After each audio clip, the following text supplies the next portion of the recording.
right, well, I'm back at it again. This is the 2014 S550. And I have realized that the air compressor is not on the passenger side like most Mercedes earlier years, but it's here on the driver's side. That's right. And it's been replaced before. This is an R-Knot unit. This is not the original one.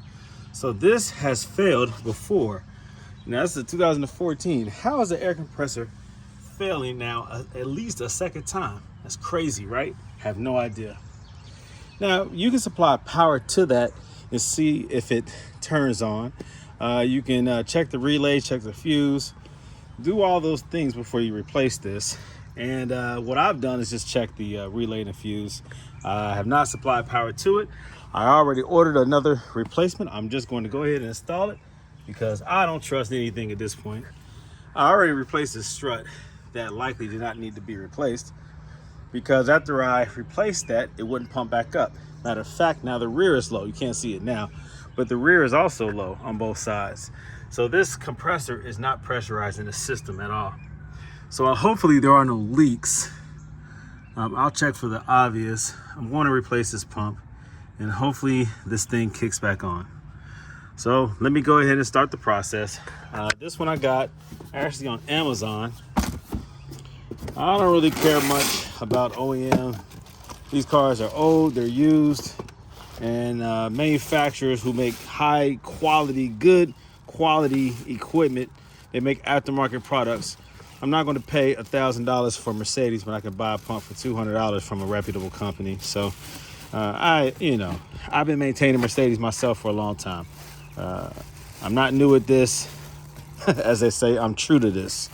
I find ways to maintain these Mercedes, make it affordable. You're buying these cars at a fraction of their original cost. I'm not putting brand new 2014, as this was 2014, I'm not paying new prices as if this is still $100,000+ car. You understand what I'm trying to say? This is a used car, an old car with high miles. New products, new parts, I understand it, but they don't have to be OEM. As long as they meet the quality and the standards of the original equipment, I'm happy with that.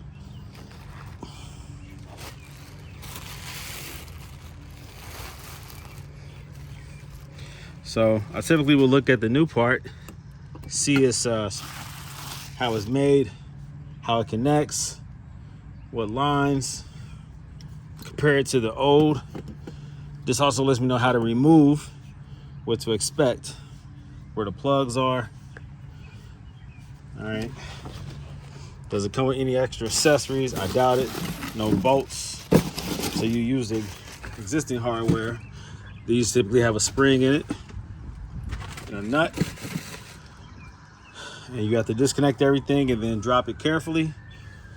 Some people will spray WD-40, some kind of lubricant on that.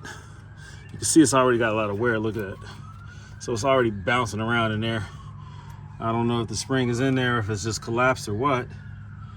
There's usually some rubber bushings and usually a spring, but I don't see any of that. I don't know, I see bushings and no spring, but we'll see, we'll see. Let me go ahead and start disassembling this one, unplug it, remove that air line that goes to it, and start the process. This is the valve block right there, where the air lines go from here to each individual strut. They're labeled, if you can see that.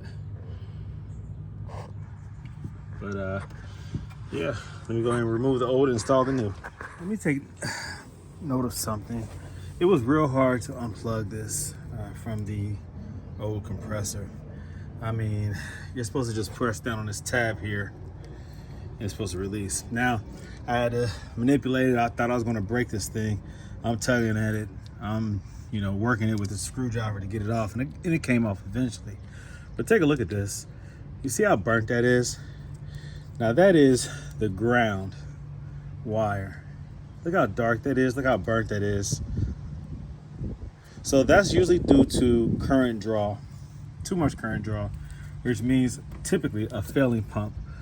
A compressor that is no longer operating smoothly, efficiently, and is causing a lot of current drain building up a lot of heat, a lot of resistance, which causes this to burn like this. So I am going to assume that this is the culprit. I have to make sure that there is conductivity here, though, that this is not so burnt that it's not going to work for the new pump. So make sure I have bare metal. But yeah, that was melting it, actually. You can see in there. Yep, that was drawing a lot of heat, a lot of current. So that happens typically when motors go bad, when it's hard to turn them, hard to keep them pressurizing the system, in this case, the suspension. You'll have burnt connectors like this. Sometimes they burn internally, sometimes they burn externally. In this case, even though it's in line, it's in the circuit, it's still externally because it's an external plug. But yeah, so this right here is an indicator of something bad, typically a failing pump or compressor. So here goes the once replaced R-knot pump, and here goes the new one that's going to take its place. So it's funny, again, this is a 2014 S550. It's only 2026, so this thing, the original pump didn't even last 12 years. So at some point it was replaced, and then this one failed. It's pretty jacked up. I'll tell you, air suspensions, man, it's crazy. They fail. I don't care who makes the air suspension. If it's Ford, GM, Mercedes, Range Rover, man, they all fail. It's just what it is, man. Air suspensions are susceptible to failure because it is a single pump keeping this super heavy, couple 1,000-pound car stable, constantly adjusting, constantly operating, and they just don't last forever. It's just what it is. All right, so there are no springs. They designed this, well, looking at this one, they just used rubber, just cushioning of the rubber. Okay, so no springs.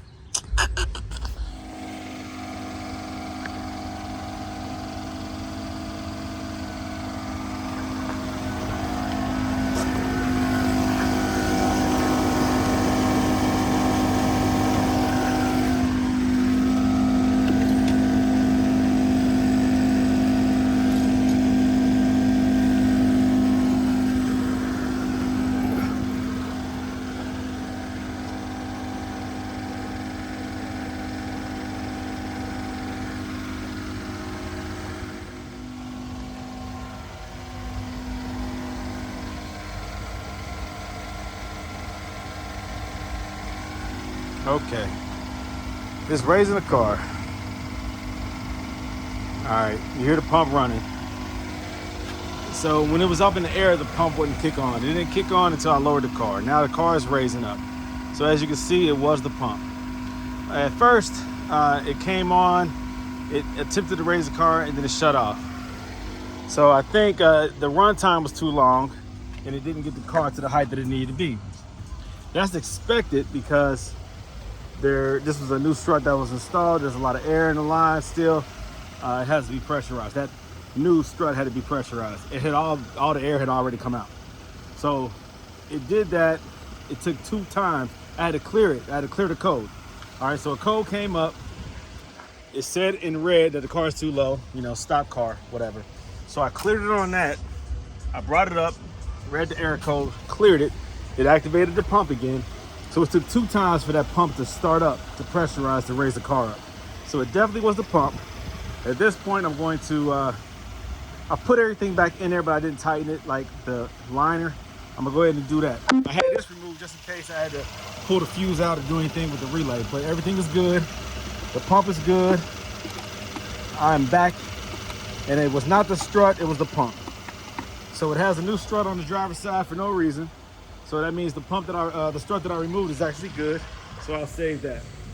All right, it's starting to rain, so I'm about to go ahead and throw this together. Appreciate you guys watching. More content on the way. And yeah, it was the pump, the compressor, not the strut.